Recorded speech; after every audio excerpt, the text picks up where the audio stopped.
Welcome to citizens pulse. నేను మీ రాజేష్.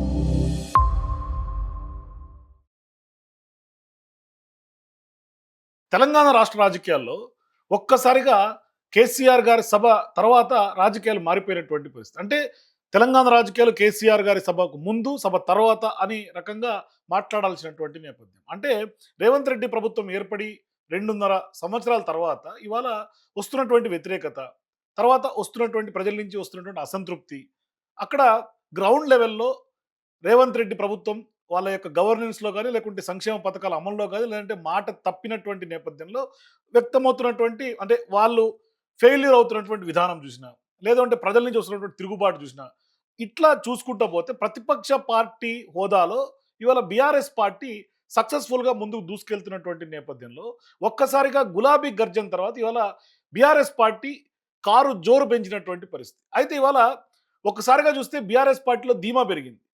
అంటే రేవంత్ రెడ్డి తర్వాత నెక్స్ట్ ప్రభుత్వం మాదే అన్న ధీమా కేసీఆర్ గారి స్పీచ్‌లో స్పష్టంగా కనిపించింది. దాని తర్వాత కారు టాప్ గేర్ ఏసినటువంటి పరిస్థితి. హైవే ఎక్కి ఇవాళ 27 తారీఖు కార్యవర్గ సమావేశం. నెక్స్ట్ మళ్ళీ మే నెలలో ఇంకొక వరంగల్‌లో భారీ బహిరంగ సభకు కూడా అడుగులు వేస్తున్నటువంటి పరిస్థితి. ఒకసారి బీఆర్ఎస్ పార్టీ ఎదుగుదలకు అంటే ఒక్కసారిగా దూసుకొచ్చినటువంటి నేపథ్యానికి ఒక్క 5 రీజన్‌లను మనం ఇక్కడ స్పష్టంగా చెప్పాల్సినటువంటి అవసరం ఉంది. ఒక రకంగా రాజకీయాలు ఎప్పుడు కూడా స్టాటిక్‌గా ఉండవు. అవి నిరంతరం చాలా డైనమిక్‌గా మారుతూ ఉంటాయి. తాజాగా జగిత్యాల సభలో గులాబీ దళపతి కేసీఆర్‌ని చూసిన తర్వాత, ఆయన స్పీచ్‌ని చూసిన తర్వాత, ఆయన కమ్‌బ్యాక్ ఇచ్చిన తర్వాత, మళ్ళీ కేసీఆర్‌లో పాత కేసీఆర్‌ని చూసాము అని ప్రజలందరూ అనుకుంటున్నటువంటి నేపథ్యం. ఒక్కసారిగా రాష్ట్ర రాజకీయ వర్గాల్లో కూడా కేసీఆర్ గారి సభ హాట్ టాపిక్‌గా మారింది. అసలు పాత కేసీఆర్ మళ్ళీ వచ్చారా అని అనిపిస్తోంది. 2023 ఓటమి తర్వాత పోయినటువంటి ఆ పదును, ఆ యొక్క సెటేరికల్, అట్లాగే ఆయన లాంగ్వేజీ, అట్లాగే బాడీ లెవెల్, కాన్ఫిడెన్స్, ఇవన్నీ ఇప్పుడు ఎలా వచ్చాయి? బీఆర్ఎస్ చెప్తున్నట్లుగా రాష్ట్రంలో గుణాత్మకమైనటువంటి మార్పు మొదలయ్యిందా అన్న చర్చ రాష్ట్ర రాజకీయ వర్గాల్లో ఊపందుకుంది. అయితే రాజకీయాల్లో మార్పు అనేది ఒక్క రోజులో వచ్చేది కాదు. అది చాలా గ్రాడ్యువల్‌గా, స్లోగా వస్తూ ఉంటుంది. అయితే సహజంగా నీళ్లు ఎప్పుడు కూడా పొయ్యి మీద పెట్టిన తర్వాత ఎమ్మటే ఆవిరవ్వవు. అవి వేడెక్కుతున్నట్లుగా బయటికి కూడా కనిపించవు. కానీ 100 డిగ్రీలు అంటే బాయిలింగ్ పాయింట్ 100 డిగ్రీల వద్దకు రాగానే ఒక్కసారిగా ఆవిరిగా మారుతూ ఉంటాయి. సో ఇప్పుడు తెలంగాణ రాష్ట్ర రాజకీయాలు ఒక బాయిలింగ్ పాయింట్‌కి వచ్చిందా అని అనిపిస్తోంది. ప్రస్తుతం బీఆర్ఎస్ ఆ యొక్క ఆవిరయ్యే దశకు చేరుకుందా అన్నదే పాయింట్. అంటే ఇక్కడ బాయిలింగ్ పాయింట్‌కి రేవంత్ రెడ్డికి సంబంధించినటువంటి వ్యతిరేకత వ్యక్తమవుతూ ఉంది. సో ఇప్పుడు 2023 ఓటమి తర్వాత కేసీఆర్ చాలా సైలెంట్‌గా అయిపోయినటువంటి పరిస్థితి. నల్గొండ సభలో గాని, లేదు లోక్సభ ఎన్నికలకు సంబంధించినటువంటి ప్రచారంలో గాని, ఆయనలో ఆ పాత ఊపు స్పష్టంగా కనిపించలేదు అని చెప్పక తప్పదు. కానీ జగిత్యాల సభ ఒక రకంగా చెప్పాలంటే బీఆర్ఎస్ పార్టీకి ఒక టర్నింగ్ పాయింట్. కేసీఆర్ బాడీ లాంగ్వేజ్‌లో స్పష్టమైనటువంటి మార్పు కనిపిస్తోంది. అంటే ఒక రకంగా సైన్యాన్ని నడిపే సైన్యాధిపతిలో కూడా ఆ యొక్క కాన్ఫిడెన్స్ ఉంటేనే గులాబీ దళమైన, సైన్యమైన ఎంత ఉత్సాహంగా ఉంటుందో ఇప్పుడు బీఆర్ఎస్ పార్టీ శ్రేణులను చూస్తే అర్థమవుతుంది. అంటే గులాబీ బాస్ యొక్క స్పీచు, ఆ యొక్క సభ గులాబీ శ్రేణుల్ని రెట్టింపు ఉత్తేజంతో ముందుకు కదిలిస్తున్నటువంటి పరిస్థితి. అంటే బీఆర్ఎస్ ఎదుర్కొంది కూడా మామూలు దెబ్బ కాదు ఒక రకంగా తెలంగాణ. ఎందుకంటే ఉద్యమం నుంచి ఎదిగినటువంటి పార్టీ, 10 ఏళ్ళు సుదీర్ఘంగా అధికారం చెలాయించినటువంటి పార్టీ, అటువంటి పార్టీ ఒక్కసారిగా అధికారం కోల్పోవటం అంటే అది మామూలు దెబ్బ కాదు.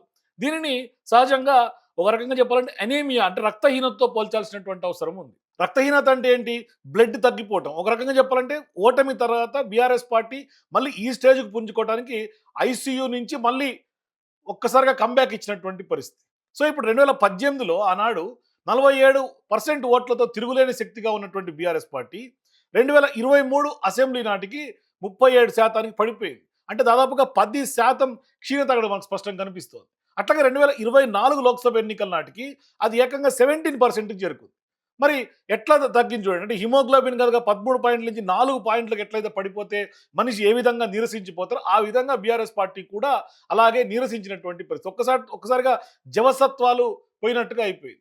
అందరూ ఇక బీఆర్ఎస్ పార్టీ క్లోజ్ అని కూడా ప్రచారం చేశారు. పెద్ద ఎత్తున కాంగ్రెస్ పార్టీ నాయకులు పెద్ద ఎత్తున దుష్ప్రచారం చేయడం మొదలుపెట్టారు. అటువంటి పొజిషన్ నుంచి ఇవాళ ఒక్కసారిగా ఉవ్వెత్తున కంబ్యాక్ ఇచ్చినటువంటి పరిస్థితి. అంటే రక్తహీనత నుంచి పార్టీ ఇప్పుడు నెమ్మదిగా పూర్తి స్థాయిలో కోలుకుంటున్నటువంటి నేపథ్యం.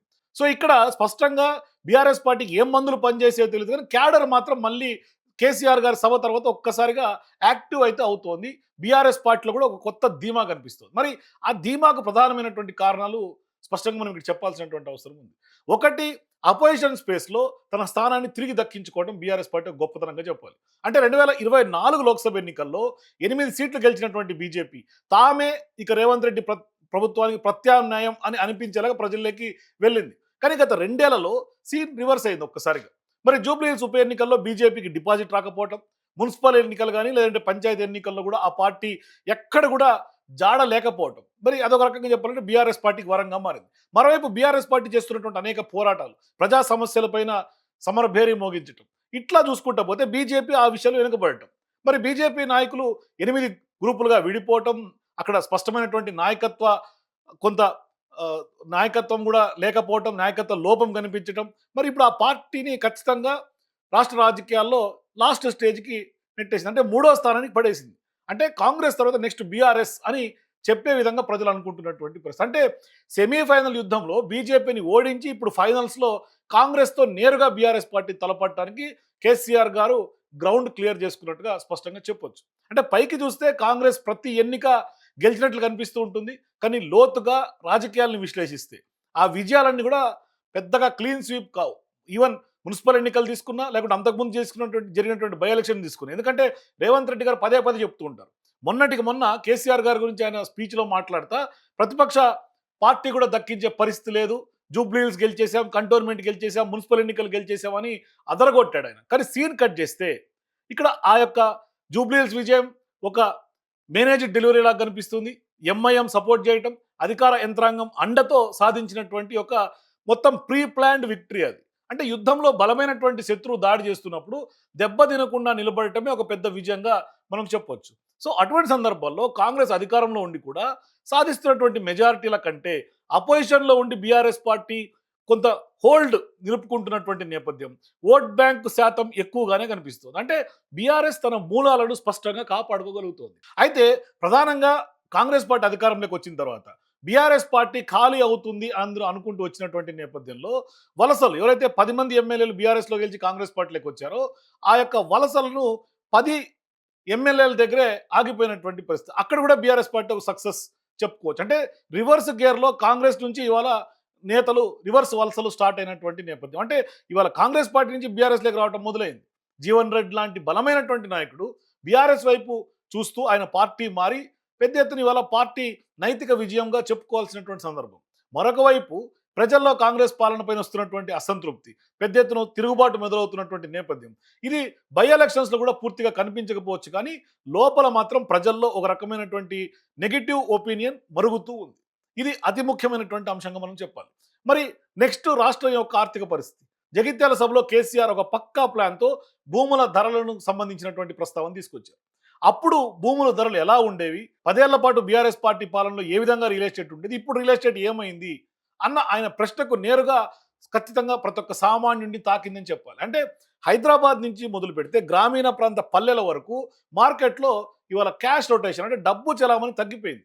రియల్ ఎస్టేట్ ఎప్పుడైతే కుదేలైందో ఖచ్చితంగా ఇవాళ ప్రజలందరూ కూడా నెత్తిన తలలు పట్టుకుంటున్నటువంటి పరిస్థితి. అంటే ఒక రకమైనటువంటి చర్చ మొదలైంది. కేసీఆర్ గారి టైంలో జేబుల్లో డబ్బులు ఉండేవి, ఎకానమీ యాక్టివ్గా ఉండేది, ఒక రకమైనటువంటి నోస్టాలజియా ప్రజల్లో బయలుదేరింది. నీళ్లు, కరెంటు ఇబ్బందులు కూడా దీనికి తోడవుతాయని స్పష్టంగా చెప్పాలి. అంటే ఓటు రికవరీ, బీజేపీ డౌన్ అవటం, మైక్రో లెవెల్గా బలం, వలసలు ఆగటం, ఇవే ఇవాళ కేసీఆర్లో ఒక కొత్త కాన్ఫిడెన్స్కి కొండంత ధీమాని ఇస్తున్నటువంటి పరిస్థితి. అందుకే ఆయన మళ్ళీ పాత గర్జన మొదలుపెట్టారు. కేసీఆర్ గారి స్పీచ్ తర్వాత ఇవాళ రాష్ట్ర రాజకీయాలన్నీ ఒక రకంగా మార్పు కనిపిస్తోంది. అంటే యుద్ధంలో గెలవాలంటే ముందు సైన్యాధిపతిని నమ్మాలి. ఆ నమ్మకం ఇవాళ కేసీఆర్లో స్పష్టంగా కనిపిస్తుంది. ఇవన్నీ కారణాలు ఒక ఎత్తు అయితే, ఇక హైడ్రా పెద్ద ఎత్తున మరో కారణం. ఇవాళ బీఆర్ఎస్ పార్టీ ఖచ్చితంగా ఆ యొక్క అంశాన్ని తెర మీద తీసుకొచ్చింది. అంటే హైడ్రా తోటి ఏ విధంగా అయితే ఇవాళ రియల్ ఎస్టేట్ పడిపోవాలన్నా, ప్రజలు కుదేలైపోవాలన్నా, పెట్టుబడులు పెట్టడంలో కొంత భయపడుతున్నటువంటి నేపథ్యంలో దినదినం గండంగా ఇవాళ హైడ్రా జేసీబీలు ఏ విధంగా ఇంటి మీద దూసుకొస్తాయో, ఏ ప్రాపర్టీలో ఏం జరుగుతుందో, ఏవి ఎటువంటి ప్రాపర్టీలో తెలియక ప్రజలందరూ గగ్గోలు పెడుతున్నారు. మరోవైపు జిహెచ్ఎంసీ అధికారులను ఉపయోగించి ఇవాళ రేవంత్ రెడ్డి ప్రభుత్వం నిలువ నీడ లేకుండా వీధి వ్యాపారాలను చేస్తున్నటువంటి నేపథ్యం. ఇవాళ జేసీబీలు చూస్తే హడలెత్తే పరిస్థితి వాళ్ళు రేవంత్ రెడ్డి ప్రభుత్వం తీసుకొచ్చారు. అంటే ఒకప్పుడు బీజేపీ పాలన ఏ విధమైనటువంటి బుల్డోజర్ పాలన అనేవాళ్ళు, ఇవాళ రేవంత్ రెడ్డి పాలన కూడా సేమ్ అదే తానుముక్కలాగా ఇవాళ బుల్డోజర్ పాలన తెలంగాణ నడుస్తున్నటువంటి నేపథ్యం. దాన్ని పట్టుకున్నటువంటి కేసీఆర్ ఇవాళ స్పష్టంగా హైడ్రా రాగానే మొదటి సంతకం పెడతా అని ఆయన ప్రకటించినటువంటి విధానం చూస్తుంటే ఖచ్చితంగా ఇవాళ హైడ్రా రేవంత్ పాలిట శాపంగా మారే అవకాశాలు ఉన్నాయి. బీఆర్ఎస్ పాలిట ఒక వరంలాగా మారే అవకాశాలు కూడా ఉన్నాయి. సో రానున్నటువంటి భవిష్యత్ కాలంలో ఖచ్చితంగా హైడ్రా భస్మాసురాస్త్రం లాగా కాంగ్రెస్ పార్టీకి మారే అవకాశాలు ఉన్నాయి. బీఆర్ఎస్ పార్టీ స్పష్టంగా ఇప్పటి నుంచే హైడ్రా మీద బీఆర్ఎస్ పార్టీ వేస్తున్నటువంటి అడుగులు, కొంత ప్రజల్లోకి తీసుకెళ్తున్నటువంటి విధానం, మొదటి సంతకం అని ఇప్పుడే కేసీఆర్ గారి స్పీచ్లో ఇంత 2.5 సంవత్సరాల ముందే ప్రకటించారు అంటే ఖచ్చితంగా నెక్స్ట్ ప్రభుత్వం బీఆర్ఎస్దే అన్న ఒక నినాదం చాలా కాన్ఫిడెన్స్గా ప్రజల్లోకి తీసుకెళ్తున్నటువంటి పరిస్థితి. సో ఇవన్నీ చూసుకుంటే ప్రజల్లో ఒక రకమైనటువంటి చర్చ మొదలైంది. అంటే గత 10 ఏళ్ళు కేసీఆర్ గారి పాలన, 2 ఏళ్ళు రేవంత్ రెడ్డి గారి పాలన ఏ విధంగా ఉంది, మాకు కేసీఆరే ఉంటే బాగుండే, అందుకే రేవంత్ పోవాలి కేసీఆర్ రావాలి అన్న నినాదం బలంగా వినిపిస్తోంది. సో ప్రధానంగా బీఆర్ఎస్ ఒక్కసారిగా పుంజుకోవడానికి ఈ 6 కారణాలు ప్రధానంగా మనం చెప్పుకోవచ్చు. ఒకసారి ప్రజలు ఏమనుకుంటున్నారో కూడా మీకు చూపించే ప్రయత్నం చేస్తాం. రేవంత్ రెడ్డి వచ్చేసరికి దేశానికే మొత్తం దళితులను చుట్టుకుంది. ఏమన్నా ఉందా? ఎంత మంచోడు గాని, ఉన్నోడు గాని, లేనోడు గాని, గరీబోడు గాని మొత్తం రోడ్డు మీదకే వచ్చిర్రు. పరిస్థితి ఒకరొకరి పరిస్థితి చూస్తే మేము ఇలా రోడ్డు మీద కూర్చుంటున్నాం కాక మాకు అన్ని అర్థమవుతాయి. ఒకరొకరి పరిస్థితి చూస్తే మరీ ఘోరం. ఈ ఊళ్ళలో ఉండవడుకులు ఒక కోటర్ సీసకు 2,000 రూపాయల కాశపడి మొత్తం ఓట్లేసి దేశం నాశనం చేసిర్రు. ఇంకా ఏముంది నాన్న? ఏమన్నా ఉందా? మరి మీ మహిళలు ఫ్రీ బస్ ఏది ఫ్రీ బస్సు? మేము మాకేం పని లేక రోజు ఫ్రీ బస్ పోతామా? ఎవరో పని లేని వాళ్ళు, రోడ్ల మీద ఇళ్లలో ఉన్న వాళ్ళు, ఎవడో డ్యూటీ చేస్తాడు పోతాడు. మాకేం ఏం చేయబోతాం రోడ్డు మీదకి? మాకు కేసీఆర్ ఉన్నప్పుడే మంచిగా ఉన్నది. కేసీఆర్ ఉన్నప్పుడే దేశానికి బరకత్ ఉన్నది. ఇప్పుడు ఏం బరకత్ లేదు. ఆ చంద్రబాబు నాయుడు వయసు కేసీఆర్ వచ్చిండు. ఎవరు ఇంత చిన్న పిల్ల దగ్గర కూడా పైసలు ఉన్నాయి. నేనెందుకు, నా దగ్గర కూడా పైసలు ఉన్నాయి. అప్పుడు ఇప్పుడు ఏం లేదు. ఇగో పుస్తకాలు తాడు పోయి తాడేసుకొని తిరుగుతున్నా. ఏం లేవు. ఇళ్ళ కిరాయిలు తిరగమంట.